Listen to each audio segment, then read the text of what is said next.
बहुतेक सगळ्या मराठवाडा धुवून जाण्यात गेलेला आहे. गावच्या गावं पाण्याने वेढलेली आहेत. पूर्णपणाने जनावरांचं नुकसान आहे. जनावरं वाहून गेलेली आहेत. जनावरं दाव्याला बांधलेली होती ती जागेवरच मृत्युमुखी पडलेली आहेत. शेळ्या मेंढऱ्या वाहून गेलेल्या आहेत. कोंबड्यांचं नुकसान झालेलं आहे. शेतात काही राहिलेलं नाही. घरामध्ये देखील पाणी शिरल्यामुळं घरातली सगळी संपत्ती, सगळी साधनं, सगळी नादुरुस्त आणि वाहून गेलेली आहेत. अनेकांची भांडी वाहून गेलेली आहेत. पहाटे 4-5 वाजता पाणी काही लोकांच्या घरात शिरलं. मुलं आणि घरातले कुटुंबीय एवढ्यांनाच बाहेर काढता आलं. बाकीचे सगळं घर वाहून गेलेलं आहे. अशी आज मोठी परिस्थिती निर्माण झालेली आहे. आणि म्हणून सरकारने थोडंसं 4 पावलं पुढं नेहमीपेक्षा आलं पाहिजे आणि मराठवाड्यातल्या या अतिवृष्टीच्या या प्रसंगाला शेतकऱ्यांना मदत केली पाहिजे. आमची मागणी आहे सरकारकडून की प्रति एकर सरकारने 50,000 रुपये तातडीनं द्यावेत. त्यासाठी जर सरकारला हप्ते पाहिजे असतील तर किमान 25,000 रुपये हे ताबडतोब सरकारने शेतकऱ्यांना दिले पाहिजेत आणि प्रति एकर हे आकडे असावेत. प्रति हेक्टरी ही आता भाषा बदलणं आवश्यक आहे. कारण सरकार सामान्य शेतकरी हा एकरात आहे, हेक्टरमध्ये नाही. हे आता लक्षात घ्यावं. कारण शेतकरी लहान शेतकरी आहे हा सगळा. दुसऱ्या बाजूने ज्या ठिकाणी जमिनी खरवडून गेलेल्या आहेत तिथं NDRFच्या नॉर्मप्रमाणे त्याच्या हातात काहीच मिळत नाही. 5-7-8 हजार रुपये मिळतात.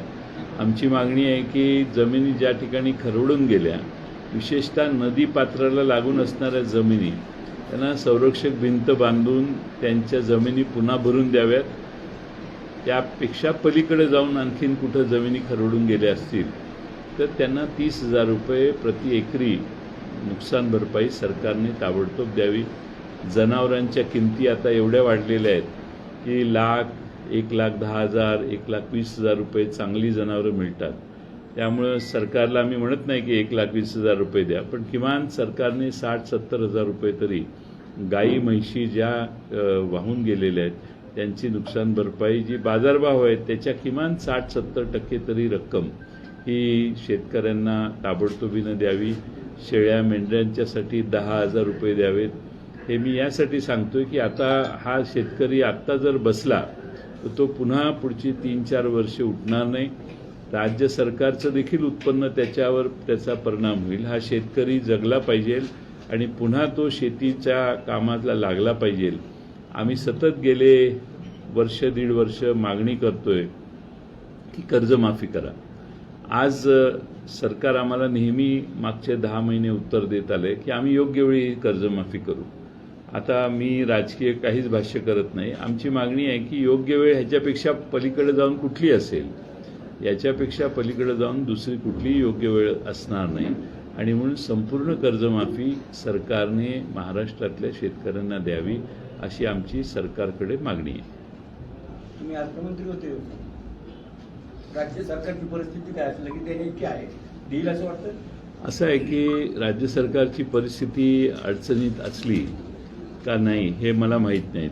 साधारणपणे कार्यक्रमाला होणारे खर्च, इव्हेंट्स, रोषणाई आणि सगळे प्रकार बघितले तर सरकारकडे भरपूर पैसे आहेत. सरकारकडे पैसे नाहीत असं आम्हाला म्हणण्याचं आता धाडस होत नाही. कारण एकेका याच्यात एवढी पैसे खर्च करायची आग्रह आहे सरकारचा. सरकारला इच्छा आहे, सरकारकडे पैसे एवढे आहेत की सरकारला खर्च कुठे करू आणि कुठं नाही असं होतंय, असं इम्प्रेशन जनरली आहे. तिजोरीत काय आहे ते माझ्यापेक्षा राज्याच्या अर्थमंत्री महोदयांना जास्त माहिती. पण आता सरकारने स्वतःची परिस्थिती न सांगता जो मायबाप, आपण काय म्हणतो सरकार हे मायबाप आहे. त्यामुळे मायबापांनी मुलांना असं सांगून चालतं का की माझा पगार झालेला नाही, जेवण उद्या जेव, आज तू पावसाने भिजलेला आहेस, कपडे आत्ता नवीन मला आणायचे नाही आहेत, तू आता तेच कपडे वाळव, असं मुलं ऐकत नाहीत. मायबाप सरकार आहे तर मायबाप सरकारने कुठल्याही अडचणी न सांगता केंद्र सरकारकडे जाऊन मदत मागणे, त्यांच्याकडून मदत आणणे, राज्य सरकारने स्वतःचे बाकीचे खर्च थोडेसे बाजूला ठेवून यात खर्च करणे, हे शेवटी आपला शेतकरी हाच आपला कणा आहे आणि त्याला विसरता येणार नाही असं मला वाटतं. मात्र उद्धव ठाकरे यांचे तेच अर्थमंत्री म्हणतात की पैशाचं नाटक करतायत किंवा पैशाचं सोंग करतायत. नाही, आता असं आहे की याच्यावर कशावरही मला भाष्य करायचं नाही. का नाही करायचं, तर त्यांनी राजकारण करतो असा आरोप होण्याची शक्यता आहे. ते काय त्यांची कुणाची काय विधानं असतील ती असू देत. आमचं सगळं लक्ष हे विचलित होता कामा नये. आमचं उद्दिष्ट आहे शेतकऱ्यांना मदत मिळवून देणं. आम्हाला कोण काय भाष्य केलं, कोणी कुठे काय कॉमेंट केले ह्याच्यावर आम्हाला काहीच बोलायचं नाही. आमचं म्हणणं शेतकऱ्यांना शेतकऱ्यांना तुम्ही ताबडतोब मदत द्या आणि किमान 25,000 रुपयाचा पहिला हप्ता हा शेतकऱ्यांच्या पदरी या आठवड्यात 10 दिवसात पडला पाहिजे. 2,000 आणि 3,000 आणि 4,000 रुपये द्यायला तुम्ही गेला तर मला असं वाटतं की ही शेतकऱ्यांची थट्टा होईल आणि ती टाळावी सरकारने. आणि सरकारने आता थोडासा मनाचा मोठेपणा दाखवून हे पैसे द्यावे.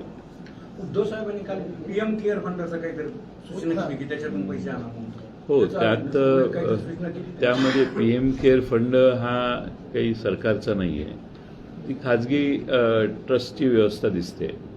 आणि जेव्हा कोरोनाच्या काळात पैसे गोळा झाले त्यावेळी असं दाखवण्यात आलं, भासवण्यात आलं की हा सरकारी ट्रस्ट आहे आणि मुख्यमंत्री निधीच्या ऐवजी PM केअरमध्ये तुम्ही पैसे द्या असं आव्हान काही राज्यातल्या प्रमुख नेत्यांनी केलेलं होतं.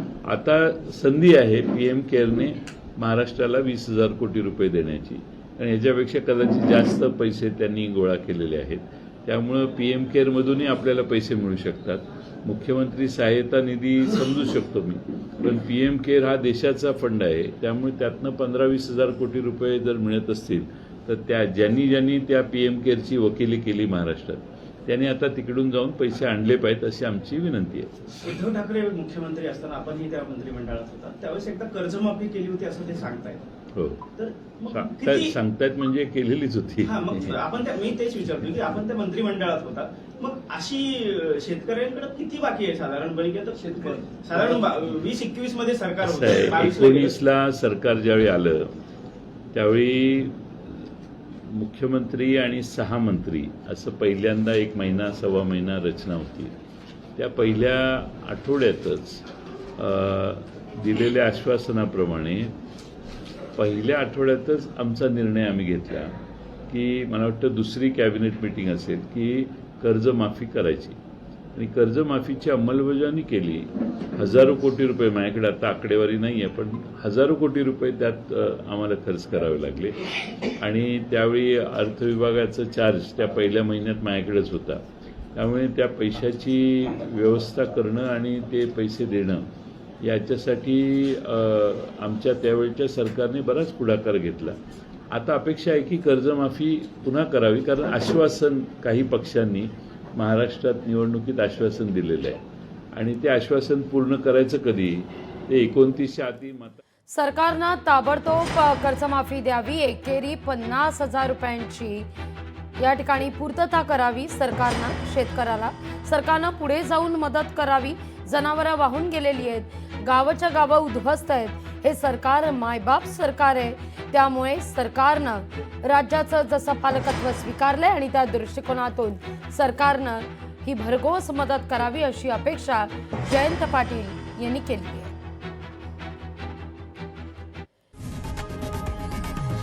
लोकशाही मराठी ऐका, पहा, जागरूक रहा.